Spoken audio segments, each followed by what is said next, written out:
menyaksikan diseminasi modul 1.4 Budaya Positif yang telah melimpahkan rahmatnya pada kita semua, sehingga pada pagi hari ini kita bisa bertemu dalam keadaan sehat, semangat, iman, dan Islam. Salawat serta salam tidak lupa kita berikan kepada junjungan besar Nabi kita Muhammad SAW yang telah melimpahkan, yang telah mengarahkan kita dari jalan yang gelap menuju jalan yang terang benderang. Bapak Ibu, Bapak Kepala Sekolah yang kami hormati, Bapak Ibu pengurus MGMP yang kami hormati, dan rekan-rekan MGMP yang kami banggakan, pada siang hari ini akan ada diseminasi dari salah satu anggota pemasaran yang kebetulan sudah menjadi guru penggerak atau calon guru penggerak di angkatan 11 ya Bu Nurul ya. Beliau akan menyampaikan diseminasi tentang budaya positif di MGMP ini. Tanpa banyak berkata lagi, biar ilmunya cepat meresap, saya serahkan langsung kepada Bu Nur.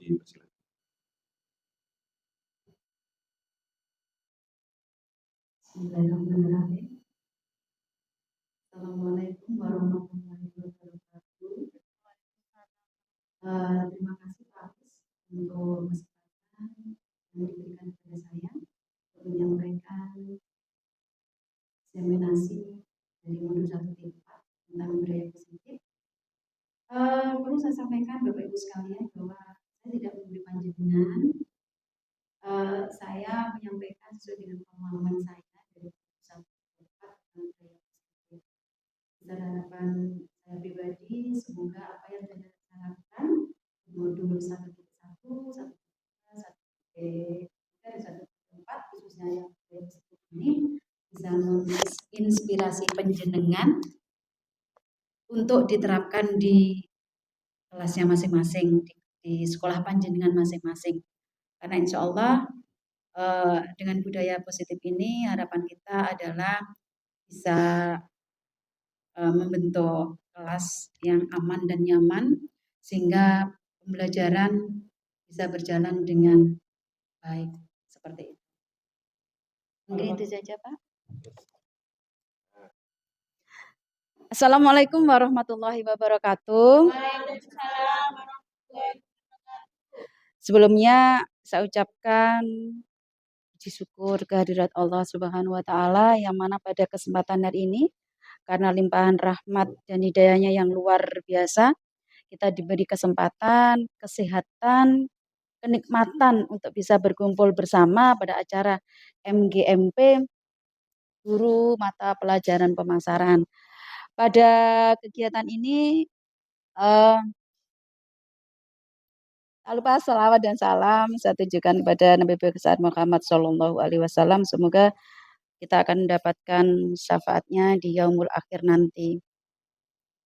Terima kasih kepada Ketua MGMP yang telah memberikan kesempatan kepada saya untuk melakukan diseminasi modul 1.4 tentang budaya positif sebagai tugas dari saya calon guru penggerak angkatan 11 di kelas 307B dari SMK Negeri 2 Tuban.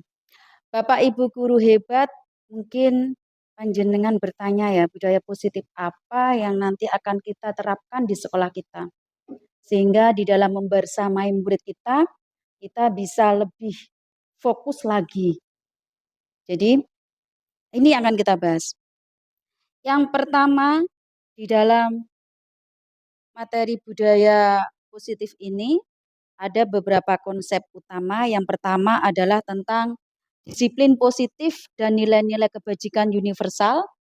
Ada juga teori motivasi, hukuman, penghargaan, serta restitusi. Ada kebutuhan dasar manusia. Terus yang berikutnya ada posisi kontrol, ada keyakinan kelas, dan yang terakhir ada segitiga restitusi. Seperti yang disampaikan oleh Bu Yeni tadi, antara anak berkebutuhan khusus itu nanti ada kaitannya dengan segitiga restitusi. Oke, Bapak Ibu guru hebat, langsung kita lanjutkan saja. Minta tolong pada panjenengan semua berpasangan nggih.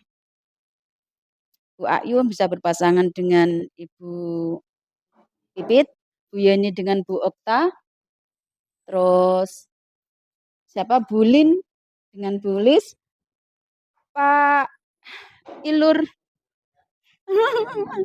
dengan Pak siapa? Aduh, Pak Desri. Oke. Kita bermain cobalah buka, ya. Bisa kita baca bersama bahwa Anda dan teman Anda akan melakukan kegiatan cobalah buka.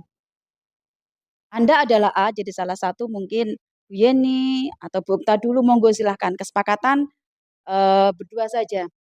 Jadi Anda adalah A, maka tugas yang A mengepalkan salah satu tangan Anda. Mengepalkan. Coba Anda bayangkan bahwa Anda menyimpan sesuatu yang sangat berharga di dalam kepalan tangan Anda. Anda perlu menjaga benda itu sekuat tenaga Anda karena begitu pentingnya untuk kehidupan Anda. Sedang tugas B, rekan Anda, itu mencoba dengan segala cara untuk membuka kepalan tangan Anda, mencoba membukanya. Oke. Terus teman Anda B yang mau membuka ini boleh membujuk, boleh memberikan apapun, boleh memberikan door prize-nya tadi kepada temannya boleh. Terus menawari Anda uang boleh. Dikit-dikit boleh. Agar tujuannya apa? Untuk membuka tangan gitu tadi ya. Bisa dipahami tugasnya? Jadi salah satu dari Anda ada yang bertugas sebagai A dan bertugas sebagai B. Yang B itu berusaha untuk menggenggam kepalan tangannya sekuat tenaga. Bayangkan bahwa di tangan panjenengan ini adalah ada sesuatu yang berharga yang Anda miliki, yang wajib untuk jenengan selamatkan gitu. Dan tugas B adalah membuka kepalan tangannya dengan berusaha untuk membujuk sekuat tenaga. Boleh menawari, boleh apapun itu. Oke, bisa dilakukan Bapak Ibu? Bisa? Oke. Ya, sudah.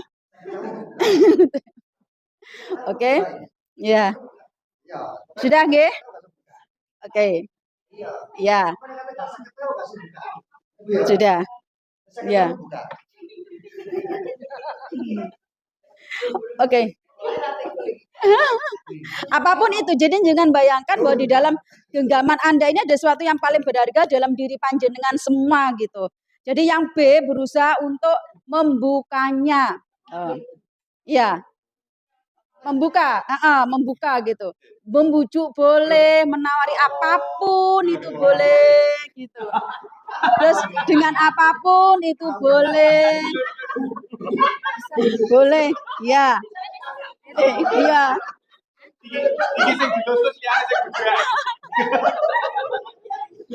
Boleh, boleh. Oke. Iya. Oke? Sudah?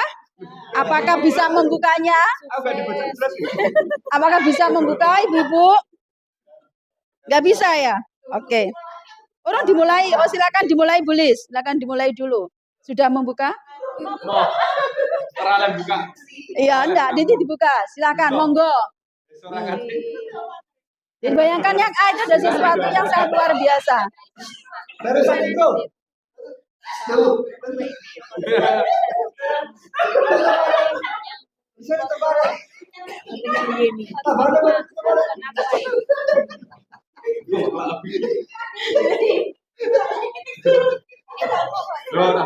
Sesuatu itu adalah yang paling berharga pada diri panjenengan. Iya, berharga ini. Iya. Oke, lanjut. Sudah? Siap. Nah, sorry. Oke. Nah, terus berikutnya cobalah lakukan kegiatan, cobalah buka di atas dengan B secara bergantian, boleh bergantian. Jadi masing-masing A dan B memiliki waktu 30 detik gitu. Sesudah itu diskusikan kegiatan ini dan coba jawab pertanyaan-pertanyaan di bawah ini secara mandiri dan diskusikan dengan rekan Anda B, bandingkan jawaban Anda apakah berbeda atau sama, bila mana berbeda, kira-kira itu mengapa. Ya. Jadi misalnya A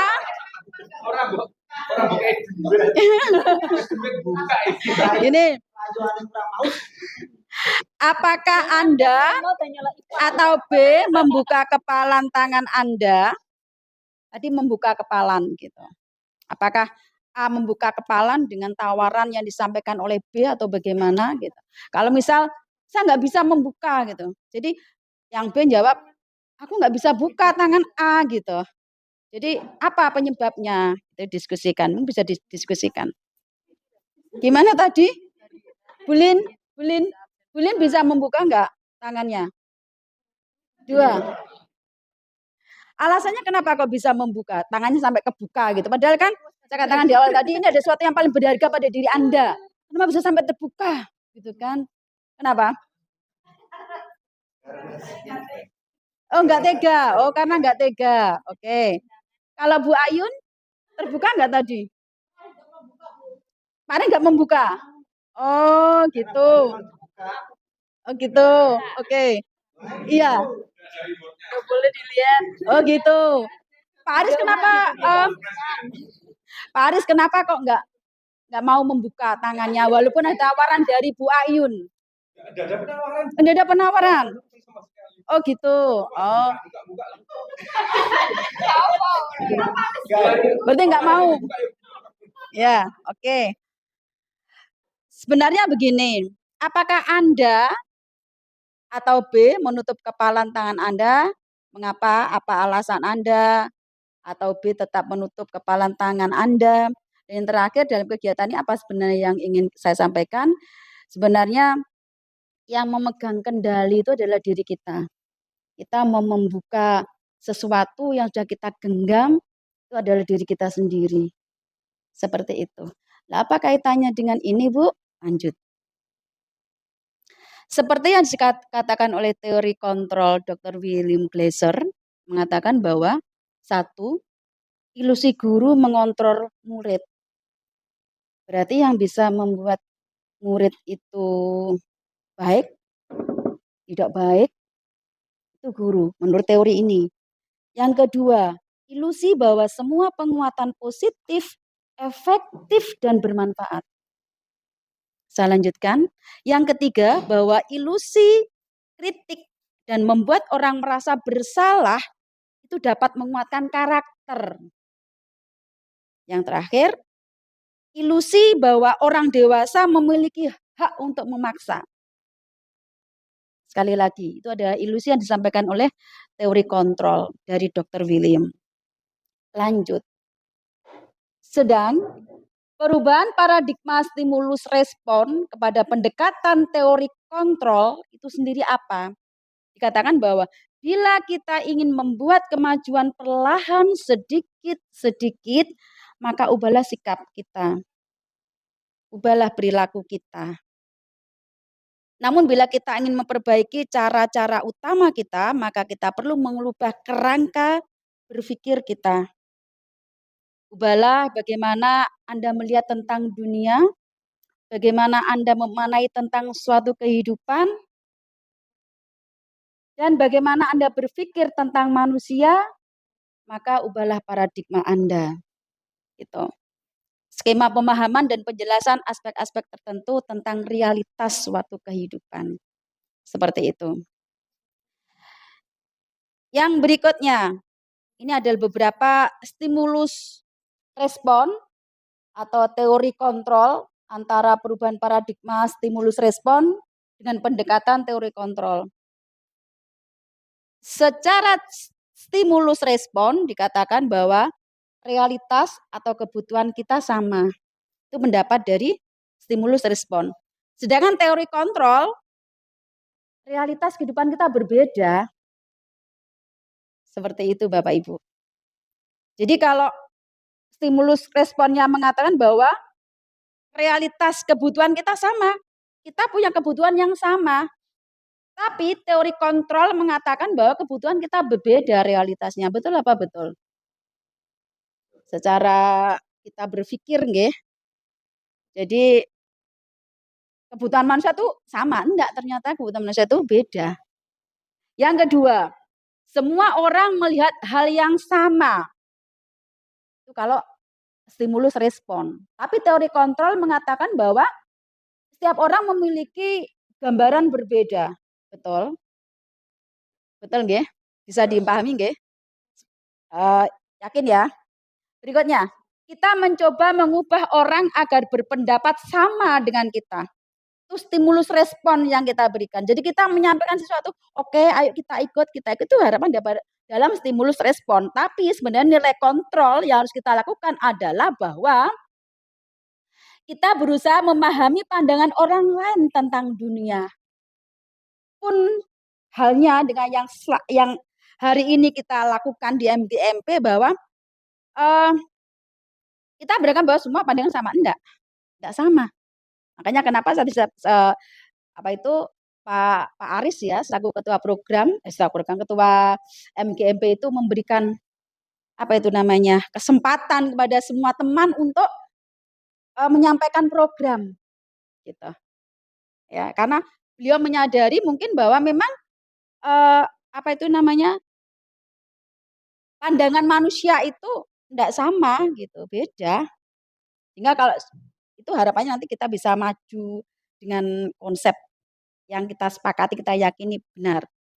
Yang berikutnya adalah perilaku buruk dilihat sebagai suatu kesalahan. Teori kontrolnya mengatakan bahwa semua perilaku memiliki tujuan. Jadi sebagai contoh gini, anak yang nakal kita cap nakal, enggak. Mereka memiliki tujuan kok. Mereka memiliki tujuan yang tidak kita pahami, apa sebenarnya tujuan mereka untuk rame, apa tujuan mereka untuk berteriak, dan lain sebagainya. Itu dalam teori kontrol. Berikutnya, orang lain bisa mengontrol saya. Itu stimulus responnya. Tapi teori kontrolnya adalah kita sebenarnya bisa mengontrol diri kita sendiri. Kita yang mengontrol diri kita. Kita mau kemana, kita pengennya apa, itu sebenarnya kita, bukan orang lain. Tuh. Yang berikutnya, saya bisa mengontrol orang lain. Tapi teori kontrolnya adalah Anda tidak bisa mengontrol orang lain. Lanjut, pemaksaan ada pada suatu bujukan. Gagal. Sedang teori kontrolnya adalah kolaborasi dan keseriusan. Konsensus menciptakan pilihan-pilihan baru. Ini akan kita bahas di materi berikutnya. Itu lebih mengena. Yang berikutnya adalah model berpikir menang atau kalah. Ada stimulus respon. Pada teori kontrolnya adalah model berpikir menang-menang. Sekali lagi, stimulus respon mengatakan bahwa model berpikir menang kalah. Sebagai contoh gini, kalau kita melakukan penghukuman pada seseorang, maka kita yang menghukum merasa menang. Menang saya dengan ini gitu ya. Yang merasa hukum salah. Itu dalam stimulus respon. Tapi kalau dalam teori respon tidak, antara yang memberikan hukuman dan terhukum itu sama-sama menang. Jadi nanti akan kita bahas di segitiga restitusi nanti. Oke, lanjut Bapak Ibu. Nah, berikutnya tentang disiplin positif. Apa sih yang panjenengan pahami tentang disiplin itu? Pak Nailur mungkin Pak. Ya. Sebuah disiplin itu adalah tindakan yang harus disepakati bersama. Oke. Tindakan yang harus disepakati bersama. Oke. Pak Destri. Oke, Pak Destri.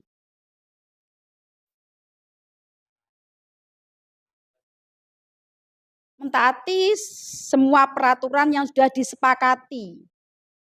Bu Yeni mungkin?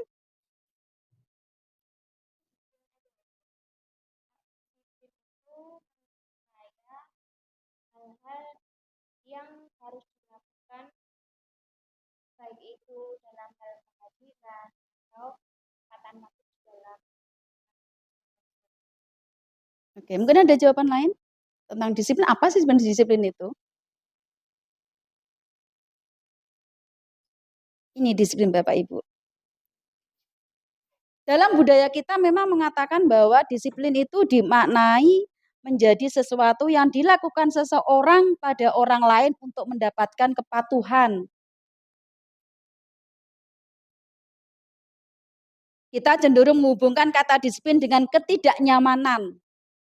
Kenapa? Karena kita diwajibkan untuk patuh pada peraturan yang mungkin tidak kita sepakati kayak gitu.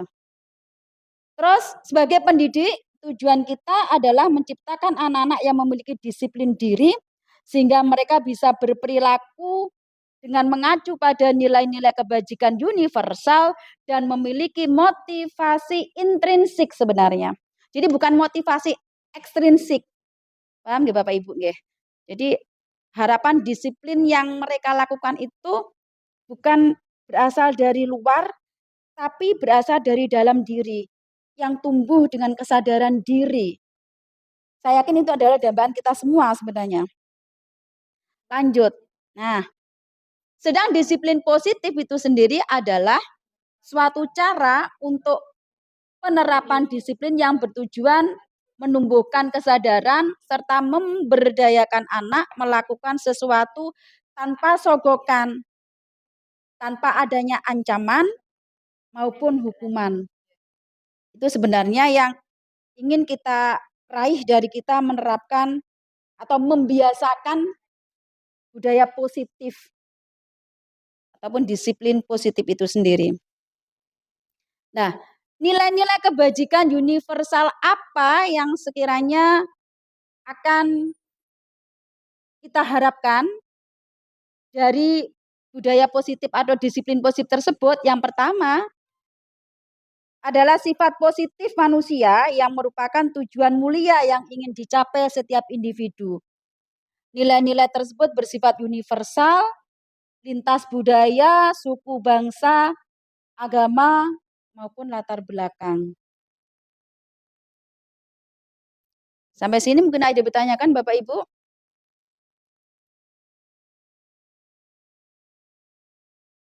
Ribon? Lanjut? Siap. Nah, nilai-nilai kebajikan universal itu sendiri yang ingin kita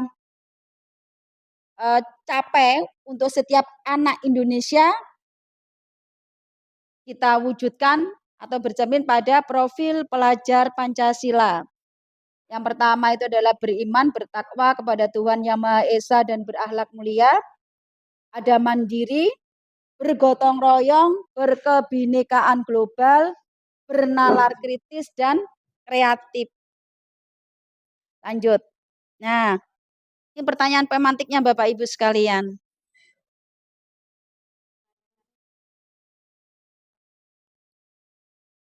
Hukuman dapat mendisiplinkan anak. Setujukah dengan pernyataan ini? Setuju dengan pertanyaan ini? Pernyataan ini Bu Ayun? Tuh. Hukuman dapat mendisiplinkan anak. Setuju? Oke. Setuju atau tidak setuju? Oke. Apakah yang mendasari alasannya apa Ibu? Karena itu dalam mendisiplinkan anak itu tidak harus dengan hukuman, tetapi bisa dengan pendekatan. Nah, jadi tidak harus dengan hukuman kan otomatis secara langsung kan lebih lebih jerah tapi sesaat. Ya, lebih jerah tapi sesaat. Tapi kalau pendekatan itu anak lebih merasa dirinya itu termotivasi seperti itu Bu. Memahami tentang dirinya. Oke. Jadi menurut saya setuju dan hukuman. Oke, siap. Mungkin yang kedua Bu, pemberian hukuman dengan hal positif seperti membaca dan membersihkan halaman sekolah dapat meningkatkan disiplin anak. Saya setuju kalau dengan pemberian hukuman dengan hal seperti membaca dan membersihkan halaman sekolah dapat meningkatkan disiplin anak. Karena hal ini memang sudah kita lakukan di sekolah. Oke, siap. Setiap ada anak yang terlambat, kami meminta anak-anak untuk membersihkan musola, mengambil sampah. Mungkin dengan hal ini mereka ada rasa tanggung jawab dan rasa malu, sehingga tidak akan mengulangi kesalahan yang sudah dilakukan. Oke, terima kasih. Jadi saya garis bawahi ada rasa malu ya. Sehingga kalau ada rasa malu dia tidak akan mengulangi lagi gitu. Oke, siap. Pak Lufar. Kok enggak bisa jalan ya? Oke, bisa jalan ya. Oke. Nggih. Memberikan penghargaan dapat menciptakan motivasi belajar itu adalah salah satu. Salah satu untuk memotivasi siswa adalah jika ribet juga bahagia. Tetapi tidak hanya semata-mata ribet menjadi salah satu motivasi belajar. Apakah kemudian ribet ini memberikan menjadi salah satu? Ya, saya setuju. Tapi ketika dibawahi bahwa reward bukan menjadi salah satu hanya menjadi salah satu dari pada peningkatan motivasi siswa. Ada banyak hal yang bisa kita lakukan untuk meningkatkan motivasi siswa. Baik itu kegiatan secara emosional atau kemudian yang dilakukan beberapa waktu adalah menganggap mereka bukan menjadi murid tapi menjadi rekan belajar. Iya, oke. Motivasi pada siswa. Iya, oke. Terima kasih Pak. Beri aplaus untuk Pak Lufar. Bu siapa itu? Bu Ayun sama Bu Pipit. Oke. Lanjut ya Pak. Berikutnya. Ya. Jadi penjelasan mengatakan bahwa ini setuju atau tidak setuju kan hanya pertanyaan pemantik gitu nggih. Dia mengatakan penghargaan itu setuju enggak kalau kita berikan penghargaan gitu? Setuju gitu. Alasannya apa gitu bisa sampaikan. Yang berikutnya tentang teori motivasi, hukuman dan penghargaan restitusi. Yang pertama apa itu sebenarnya motivasi perilaku manusia. Kenapa kok manusia melakukan itu kayak gitu ya? Apa yang mendasari atau memotivasi mereka? Gitu. Jadi yang dikatakan di sini bahwa motivasi merupakan dorongan yang timbul dari dalam diri seseorang secara sadar atau tidak sadar untuk melakukan suatu tindakan dengan tujuan tertentu. Kenapa? Karena bisa jadi dia itu melakukan sesuatu karena menghindari ketidaknyamanan dan hukuman disiplin. Demi menghindari permasalahan yang mungkin nanti akan muncul jika mereka itu melanggar. Pertanyaannya, apakah Anda setuju dengan tindakan Pak Seno terhadap Iva? Mengapa? Dan menurut Anda tindakan Pak Seno terhadap Iva adalah hukuman atau konsekuensi dan mengapa? Saya ulang lagi, Bapak Seno tadi itu ada anak punya murid namanya Iva. Ya, karena dia cukup akhirnya dia menjawab pertanyaan disampaikan Pak Seno dengan gagap. Melihat kondisi seperti itu, dia ditertawai oleh semua teman sekelasnya. Semua pada tertawa. Pak Seno pun tidak berusaha untuk menghentikan kondisi itu, malah dia menyuruh Iva untuk maju. Setelah maju, Iva nambah ditunjuk-tunjuk hidungnya gitu. Anak semakin gaduh kelas itu. Nah, menurut panjenengan, apakah panjenengan setuju dengan sikap yang disampaikan oleh Pak Seno? Tidak setuju. Oke, mungkin Pak Aris alasannya apa nggih? Ya. Karena tindakan Pak Seno itu nanti bisa menjatuhkan mentalnya si Iva. Karena dia ditunjuk ke depan, kemudian ditunjuk-tunjuk hidungnya. Itu kan menurunkan mentalnya anak. Jadi sebaiknya Pak Seno lebih bijaksana lagi dengan datang ke Iva, kemudian menanyakan dan memotivasi Iva. Oke. Terima kasih Pak Aris. Terus mungkin ada yang lain. Jadi menurut Anda tindakan Pak Seno terhadap Iva sebuah hukuman atau konsekuensi kalau begitu tuh? Kalau menurut saya tindakan Pak Seno itu sebuah hukuman.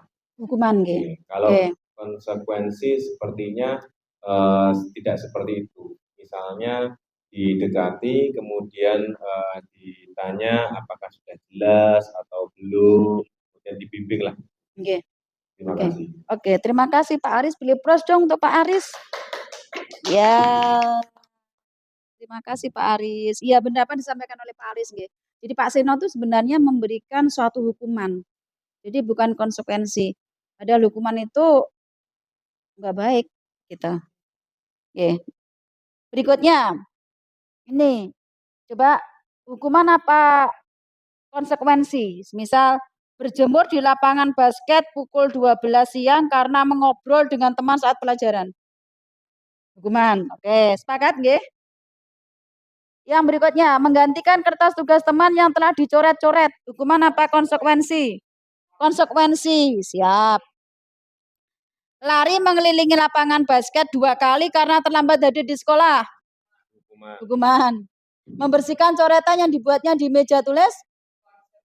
Oke, bisa memilah dan memilih nggih.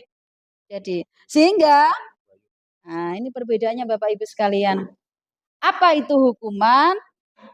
Apa itu konsekuensi? Hukuman itu adalah sesuatu yang menyakitkan. Perlu terjadi dan sifatnya mendadak biasanya. Lari kamu gitu. Terus kelilingi lapangan ini kayak gitu. Berjalan cepat 5 kali itu salah satu contoh dari hukuman.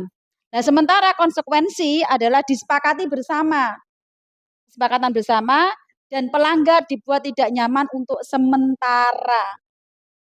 Nyaman.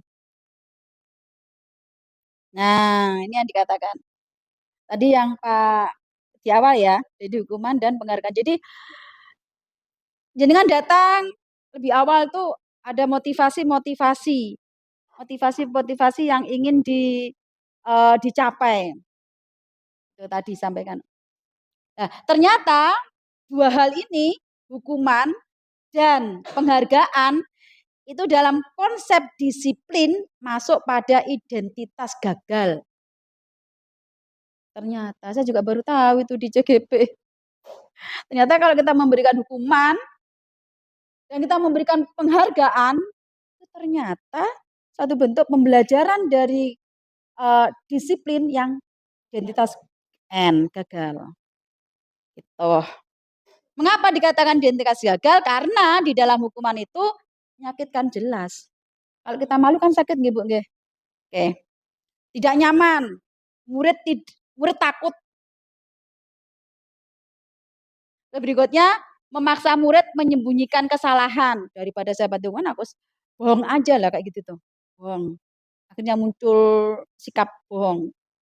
Berikutnya adalah murid menjadi rendah diri karena dia dipermalukan. Akhirnya si Iva tadi bisa jadi dia rendah diri. Padahal kan dalam kurikulum Merdeka kita mengharapkan kita kedepannya ingin mencetak generasi emas. Pak PP yang paham itu. Berikutnya penghargaan. Penghargaan tidak efektif. Makanya dikategorikan dalam identitas gagal. Yang berikutnya merusak hubungan, adanya sikap iri. Terus dalam reward. Iya. Jadi apa ya kayak gini, kita melakukan sesuatu karena kita tuh iming-iming mendapatkan motivasi eksternal dari kegiatan dia. Seperti itu. Jadi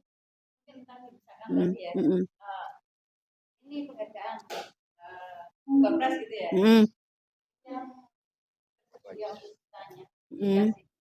Oke. Penghargaan. Ya, itu termasuk pada identitas gagal. Ya. Tapi dilakukan. Iya, dilakukan. Sebaiknya tidak dilakukan. Tidak dilakukan. Sebaiknya. Meskipun itu tujuannya adalah motivasi. Ya. Karena harapan kita adalah motivasi kan ada dua, ada motivasi intrinsik dan motivasi ekstrinsik. Orang melakukan sesuatu itu harapan kita dia bisa timbul dari dalam dirinya tanpa adanya motivasi ekstrinsik. Jadi tanpa diberi sesuatu karena itu saya pengen menyampaikan sesuatu maka saya harus timbul dari dalam diri saya gitu. Seperti itu. Kita ngajar ya. Terus di situ kita menyampaikan beberapa pertanyaan. Siapa yang bisa menjawab pertanyaan ini? Saya kasih misalkan hadiahnya tapi dalam bentuk pulpoin, buku dan sebagainya. Itu juga nggak boleh. Iya. Kalau secara teori yang saya dapatkan ya, itu masuk dalam pemberian penghargaan dan itu masuk pada identitas gagal dari konsep disiplin yang harus kita tanamkan pada diri anak. Seperti itu. Ternyata saya juga baru tahu gitu, Bu. Padahal kan di TK gitu ya, di TK Iya. di PAUD itu kan kadang Lalu memberikan siapa yang mau motivasi seperti ini? iya. Gitu iya. Ayo Iya kasih memang. ini permen, Ayo siapa kata yang mau? Siapa yang bisa menjawab? Saya Ibu kasih ini nih. Ibu kasih ini tuh, kasih ini tuh. Nah, Ya, boleh nanti juga. karena efeknya apa, Ibu? Efeknya pada saat anak itu termotivasi melakukan sesuatu karena ada sesuatu, maka pembelajaran untuk memunculkan motivasi intrinsiknya itu nanti akan terganggu. Jadi dia melakukan karena ada sesuatu, kayak gitu tuh. Seperti Terus itu, Ibu. Solusinya bagaimana? Sebaiknya seperti apa? Sebaiknya nanti ada lagi nih sebentar. Sebaiknya ini. Nah, itu, Bu. Ternyata di dalam konsep disiplin yang termasuk dalam identitas sukses adalah adanya konsekuensi dan juga restitusi. Saya juga baru tahu, Bu, setelah ikut CGP. Makanya yuk ikut CGP. Saya baru tahu, Bu. Gitu. Jadi saya mohon maaf, saya tidak menganggap bahwa saya pintar. Enggak, kita sama-sama belajar. Karena saya mengambil materi juga dari LMS yang saya pahami.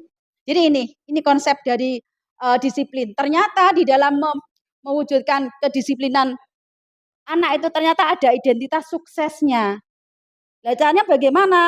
Dengan melakukan konsekuensi dan restitusi. Yang pertama, pengantar jangka pendek, perlu monitoring dan berkelanjutan, memberikan stimulus respon, murid menghormati peraturan, murid kehilangan waktu untuk merenungi kesalahannya, terus restitusinya murid bertanggung jawab terhadap perilakunya, fokus pada pemecahan masalah jangka panjang, murid menghormati dirinya dan orang lain, adanya teori kontrol dirinya itu mengganggu. Tadi Ibu ada kan stimulus respon, ada teori kontrol.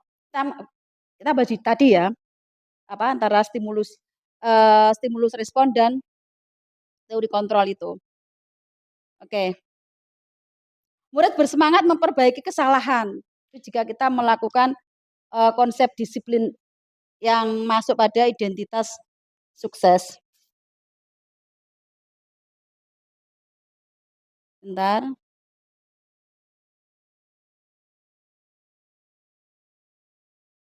Sudah? Sebelum kita masuk pada kebutuhan dasar manusia, mungkin ada yang perlu didiskusikan lagi. Cukup. Oh iya, oke, siap. Kebutuhan dasar manusia. Ternyata kebutuhan dasar manusia itu ada 5. Ada bertahan untuk hidup, kasih sayang dan rasa diterima, penguasaan, kebebasan, dan kesenangan.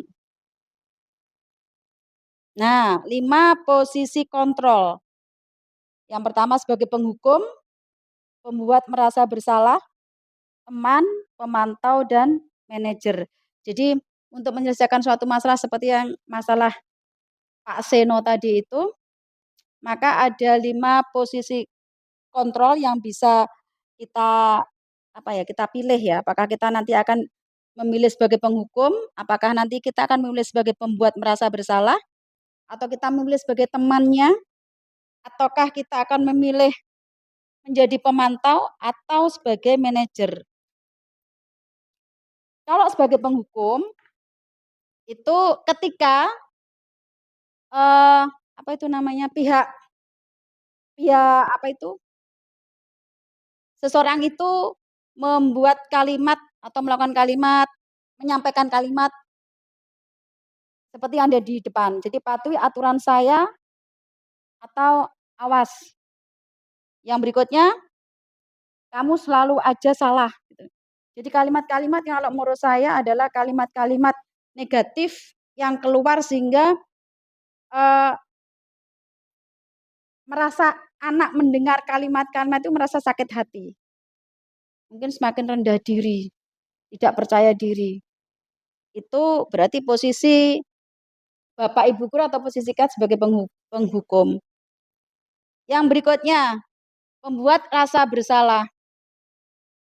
Ini itu cirinya jika nada suara melas, halus, sedih, bahasa tubuh, merapat pada anak, dan lesu. Ciri-ciri kalimat yang terlontar itu adalah, ibu sangat kecewa sekali dengan kamu, kayak gitu. Jadi ada kata-kata yang ada di depan ini, pasti kita sebagai apa ya, kalau bisa katakan terhukum gitu ya. Jadi kita semakin merasa bersalah, oh iya, aku telah mengecewakan orang lain dan sebagainya. Gimana coba kalau orang tua kamu tahu kamu berbuat begini gitu dan sebagainya. Itu terkadang suatu saat pernah kita lakukan, guys. Saya pun juga pernah melakukan itu. Terlontar kata-kata itu, padahal sebenarnya enggak diperbolehkan ternyata membuat orang merasa bersalah. Nah, posisi yang ketiga adalah sebagai teman. Sebagai teman ini bagaimana? Bagaimana cara kita lakukan? Bagaimana kalimat yang harus kita pilih untuk menjadikan atau memposisikan kita sebagai temannya. Seperti kalimat, ayolah bantu saya agar saya tidak dimarahi kepala sekolah gitu. Kerjakan tugasnya dong, please, kayak gitu. Seperti itu. Adi, ayolah bagaimana sih kamu? Kemarin kamu sudah janji ke ibu kalau kamu tidak akan mengulangi kalimat ini gitu. Seperti itu. Yang keempat adalah sebagai pemantau. Ciri-ciri kalau kita memposisikan diri kita sebagai pemantau itu adalah dengan suara datar, bahasa tubuh yang formal. Formal ya. Oke. Peraturannya apa? Masih ingat ya dengan keyakinan kelas kita kayak gitu. Apa yang telah kamu lakukan? Sesuai enggak dengan keyakinan kelas, kesepakatan kelas. Dan yang terakhir adalah sanksi atau konsekuensi apa yang ingin kamu lakukan. Yang berikutnya adalah posisi kita sebagai manajer. Ciri-cirinya adalah nada suara tulus, bahasa tubuh tidak kaku, mendekat ke murid. Contoh kalimatnya adalah, apakah atau apa yang kita yakini, tadi kembali ke keyakinan kelas kita. Apakah kamu meyakininya?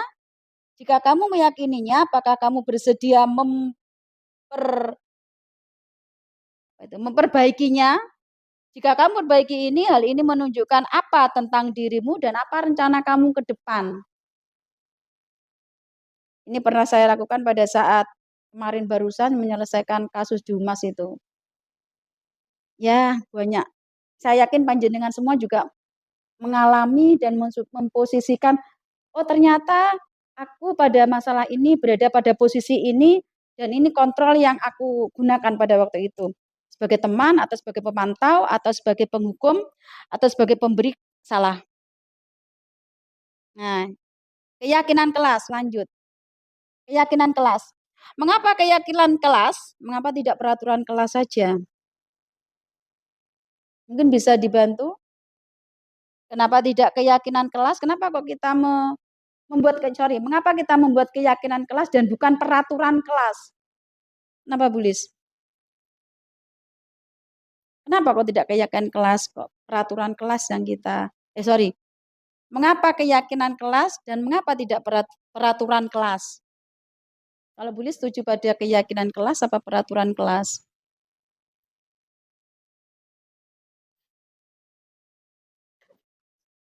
Keyakinan kelas apa peraturan kelas?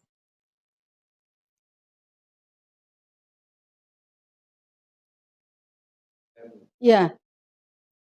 Mungkin kalau keyakinan kelas karena kita yakin. Ya. Jadi kalau orang sudah yakin itu kan kayak tadi jadi motivasi intrinsik. Tapi kalau peraturan itu kan nggak mesti kita meyakininya. Artinya dari orang lain dipaksakan ke kita.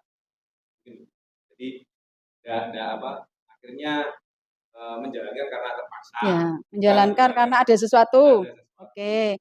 Menjalankan karena nanti takut mendapatkan hukuman. Ya. Menjalankan nanti mendapatkan apa itu imbalan gitu ya Pak ya. Jadi bukan penanaman disiplin, konsep disiplin yang bagus gitu nggih Pak nggih. Oke. Ya, intrinsik tadi ya. Oke.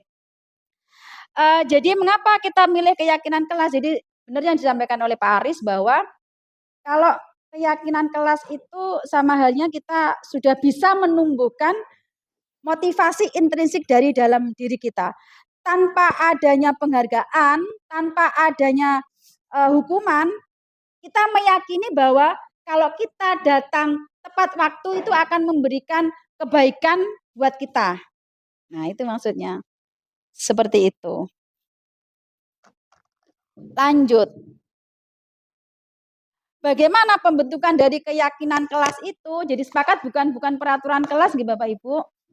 Jadi kita keyakinan kelas. Oke. Bagaimana pembentukan keyakinan kelas? Yang pertama, keyakinan kelas bersifat lebih abstrak daripada peraturan yang lebih rinci dan konkret. Yang berikutnya, keyakinan kelas berupa pernyataan universal secara umum. Nanti dari pernyataan umum nanti kita bisa membreakdown sehingga anak-anak meyakini bahwa apa yang dia lakukan salah itu ternyata keyakinan kelas mana yang sudah mereka langgar seperti itu. Yang berikutnya, pernyataan keyakinan kelas senantiasa dibuat dalam bentuk positif. Tidak boleh negatif. Positif. Yang berikutnya, keyakinan kelas hendaknya tidak terlalu banyak sehingga mudah diingat dan dipahami oleh semua warga kelas. Keyakinan kelas baiknya sesuatu yang dapat diterapkan di lingkungan tersebut. Jadi kita sesuaikan dengan kondisi yang ada di kelas kita. Dan ingat bahwa keyakinan kelas itu memang hasil dari pemikiran kita dalam satu kelas. Yang berikutnya, semua warga kelas hendaknya ikut berkontribusi dalam pembuatan keyakinan kelas lewat kegiatan curah pendapat. Dan yang terakhir, bersedia meninjau kembali keyakinan kelas dari waktu ke waktu. Manakala ketika keyakinan yang sudah kita sepakati bersama ada perubahan. Nah, perubahan itu yang paham adalah warga kelas itu sendiri. Seperti itu. Bolehkah keyakinan itu diubah? Boleh. Nah, ini Bu kemarin yang saya coba untuk buat keyakinan kelas di kelas saya 12 BDP 4. Ini contohnya. Ini. Contoh keyakinan kelas yang kemarin kita buat. Yang pertama adalah kami warga kelas 12 BDP 4 yakin bahwa kami membutuhkan 1. Menghormati dan menghargai semua orang. Siapapun itu wajib dihormati dan dihargai. Meskipun itu tukang kebun, meskipun itu penjaga kantin, meskipun itu PTT atau siapapun itu, warga sekolah atau orang lebih tua dari kita wajib kita hormati dan kita hargai. Yang berikutnya, jujur dan bertanggung jawab. Jadi nanti harapannya adalah memunculkan motivasi intrinsik tentang kejujuran dan bertanggung jawab pada diri sendiri dan orang lain. Kerjasama dan berkolaborasi. Kami membutuhkan kerjasama yang baik dan kolaborasi yang baik antar teman sekelas. Berusaha yang terbaik, menjadi yang terbaik. Tanpa mendapatkan tadi penghargaan dan sebagainya. Tepat waktu dan disiplin. Yang berikutnya, peduli dan empati. Lingkungan belajar yang aman dan nyaman. Yang bisa membentuk suatu lingkungan yang aman dan nyaman dalam kelas itu siapa? Ya warga kelas itu. Oke. Bukan orang lain, warga kelas itu sendiri. Yang berikutnya kreatif dan inovatif. Yang berikutnya terbuka untuk belajar hal baru. Jadi maksudnya di sini apa? Bahwa siswa itu dengan motivasi dalam dirinya, dia terbuka dan mau menerima atau belajar tentang hal baru, suka pada tantangan-tantangan baru yang nanti akan menyebabkan dia semakin berkompeten. Tuh. Yang terakhir adalah menggunakan teknologi dengan bijak. Nah, ini kemarin keyakinan yang saya buat di kelas 12 BDP 4. Mungkin keyakinan yang ada di kelas saya tidak sama dengan keyakinan yang nanti akan panjenengan sepakati bersama dengan siswa panjenengan di kelas masing-masing. Mungkin dia mau ditanyakan? Penting ya kita buat keyakinan kelas itu. Penting. Tujuannya untuk apa, Bu Ayun? Tujuannya untuk apa? Penting. Tujuannya untuk apa? Sesuai dengan sesuai dengan apa yang harus dilakukan di kelas. Ya. Tentunya menghargai semua orang. Ya. Jadi bagaimana caranya itu kita bisa menghargai misalkan temannya, guru dan sesuai dengan keyakinan pada diri anak masing-masing. Oke. Siap. Bu Yeni sudah buat keyakinan kelas? Sudah pastinya. Contoh keyakinan kelas yang dibuat oleh Bu Yeni tentang apa, Bu? Kalau boleh tahu.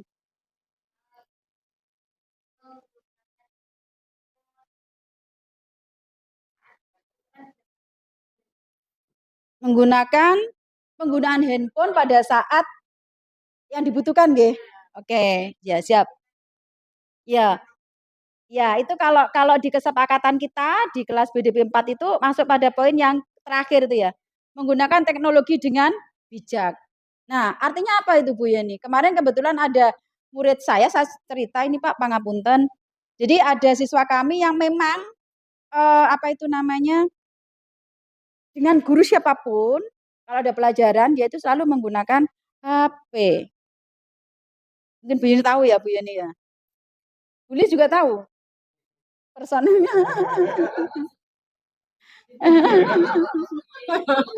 Itu emang terjadi Pak. Jadi pada saat kalau materi saya kebetulan kan saya ngajar bisnis digital nggih. Jadi penggunaan HP kalau saya menggunakan ini masuk pada kesepakatan keyakinan yang terakhir yaitu menggunakan teknologi dengan bijak. Jadi boleh menggunakan asalkan pada waktu tertentu misalnya membuat konten, terus membuat foto produk itu baru boleh menggunakan video. HP seperti itu. Bu Pipit sudah melakukan atau membuat keyakinan kelas? Belum, Bu. Belum? Oke. Yang diajar kelas berapa, Bu? Kelas 11, 10, dan 12. 11, 10 dan. Oh, gitu. Oke. Pak Aris pasti sudah nggih? Sampun. Saya juga sudah, Bu. Sudah ya? Keyakinan kelasnya contohnya mungkin bisa disampaikan Pak Aris? Dari anak-anak sendiri. Ya. Misalnya hadir juga ketika nggih. Oh. Ya, oke, nggih. Ya, terus apa lagi ya, Pak ya? Membuat kelas yang aman, nyaman sehingga bersih sehingga kita melakukan kegiatan belajar mengajar kan lebih enak, lebih nyaman gitu nggih. Oke. Pripun? Pripun? BDP Kuweren. Oh, BDP Kuweren. Kuweren itu pasti ada singkatannya. Oke, apa Pak Kuweren? Kompak, ulet, excellent, ramah, elegan, nyaman. Oke, beri aplaus. Apa? Oh, gerakan. Berarti kan MGP BDP gitu ya. Oke. Kalau keren apa, Pak? Kalau keren. Oke, mungkin bisa Pak, monggo. Apa kerennya? BDP keren. Nah. Iya, monggo Pak. Ya, siap. BDP Kuweren. Oh, Kuweren. Oh, gini. Kompak. Kemudian ulet. Elegan gini. Elegan. Kemudian ramah itu senyum. Jadi habis ini ke sini saja, Pak. Saya lupa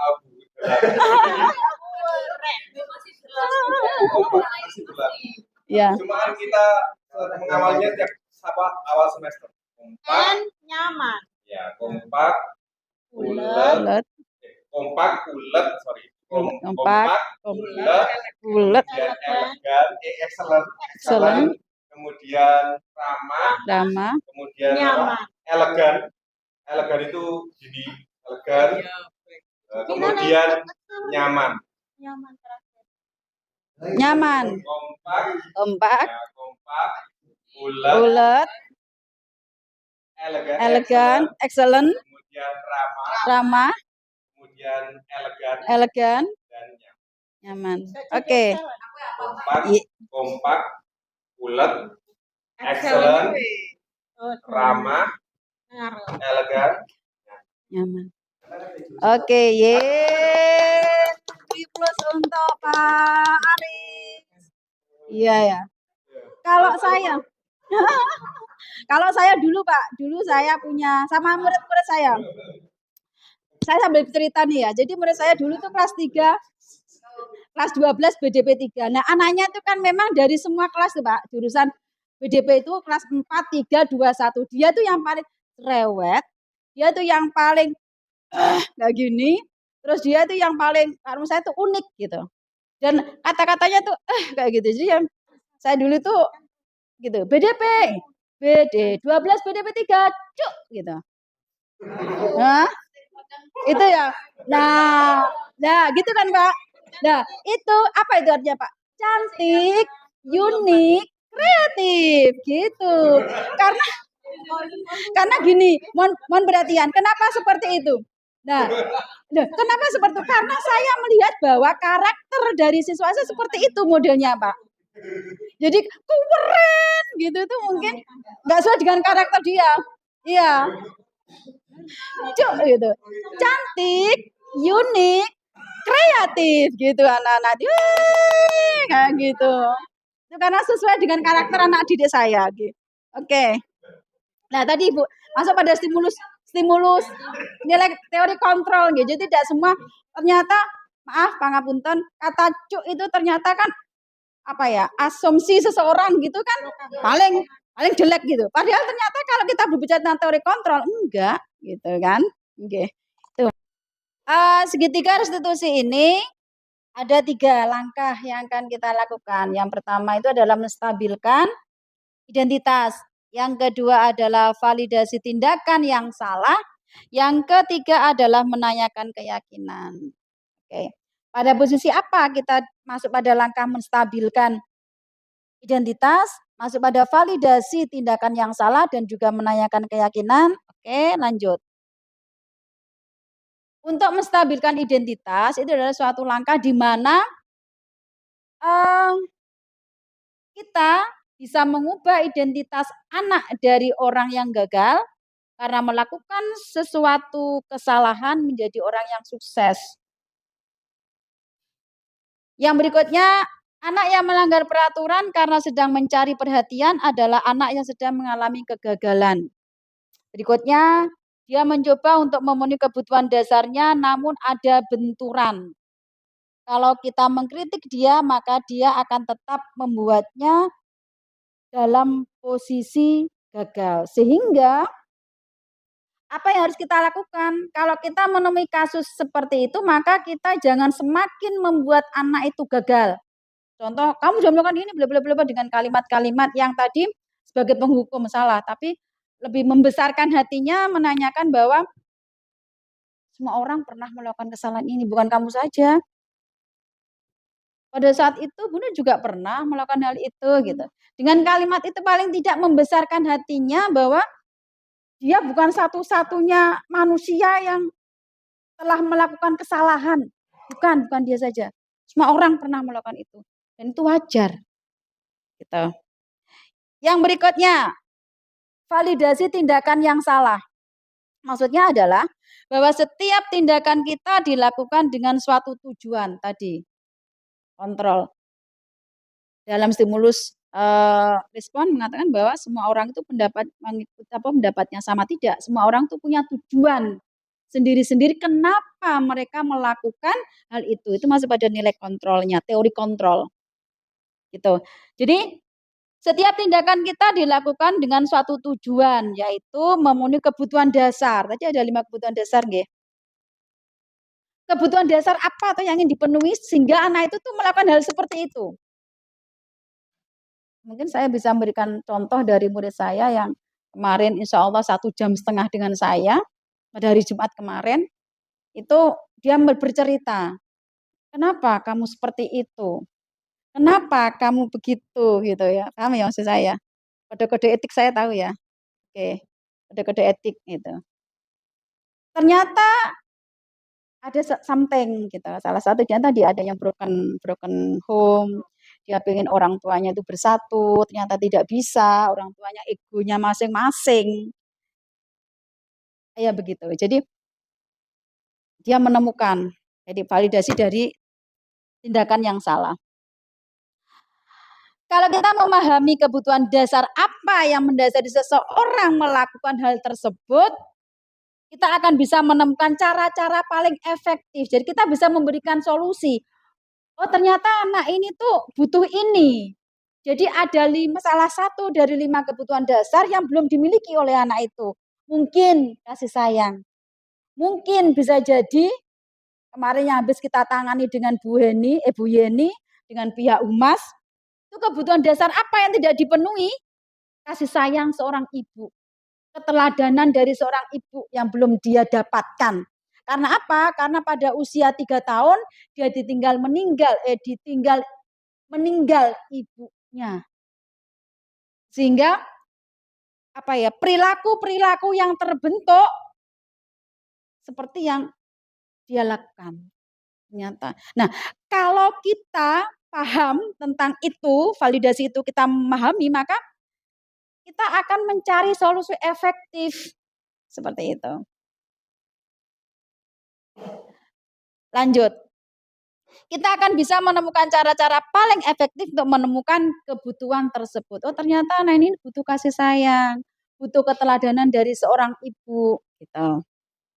Yang terakhir, menanyakan tentang keyakinan. Setelah kita tahu solusinya yang akan kita ambil, maka yang ketiga adalah menanyakan tentang keyakinan. Ketika identitas sukses telah dicapai, langkah 1 dan langkah 2, maka anak akan siap untuk dihubungkan dengan nilai-nilai keyakinan yang telah kita tulis di awal dalam kelas. Oh ternyata saya melanggar ini ya Bu ya. Dan anak menemukan sendiri tanpa dia, kalau kamu menemukan solusi maka kamu tak kasih roti gitu, enggak. Dengan kita kita kasih atau kita selesaikan dengan pendekatan garis setuju itu, ternyata anak itu di sini, oh iya Bu ya, berarti saya melanggar ini ya Bu ya. Oh iya Bu ya, ternyata ini harus saya lakukan ya Bu ya. Ya. Itu maksudnya Bu. Jadi kenapa kok tadi hukuman dan penghargaan termasuk identitas yang gagal. Seperti itu harapannya. Jadi tanpa anak-anak itu jadi kita tinggal ibaratnya kalau saya memahami gini, kita tinggal nyentil aja, itu anak udah tahu. Oh berarti saya harus seperti ini ya Bu ya. Oh berarti langkah saya harus seperti ini ya Bu ya. Oh berarti saya harus seperti ini ya Bu ya. Oh, berarti nanti saya harus seperti ini. Jadi muncul yang namanya motivasi intrinsik. Seperti itu. Sekali lagi punten Bapak Ibu sekalian, bukannya saya menguji panjenengan. Karena memang saya merasakan bahwa setelah di CGB ini ternyata seperti itu ya. Saya juga baru tahu tuh kalau penghargaan itu adalah masuk pada identitas gagal.